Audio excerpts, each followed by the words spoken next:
फलटण पोलिसांकडून त्या पायाचा कसून शोध सुरू।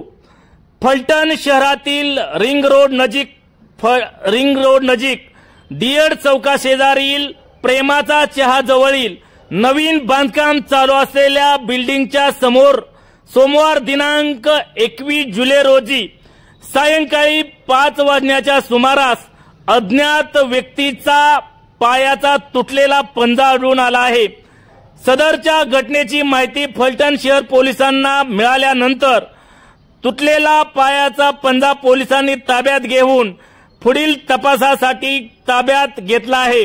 हा तुटलेला पायाचा पंजा कोणाचा याविषयी विविध तर्कवितर्क लावले जात असून या घटनेने फलटण शहर पोलिसात एकच खळबळ उडाली आहे।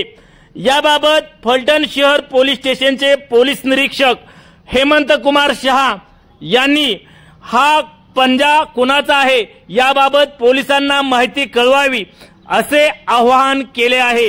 यामुळे फलटण शहर पोलिसात एकच खळबळ उडाली असून याबाबत पायाच्या पंजाविषयी कोणाला माहिती असल्यास फलटण शहर पोलिसात माहिती कळवावी असे आवाहन फलटण शहर पोलीस स्टेशनचे पोलीस निरीक्षक हेमंत कुमार शहा यांनी या ठिकाणी कळवले आहे।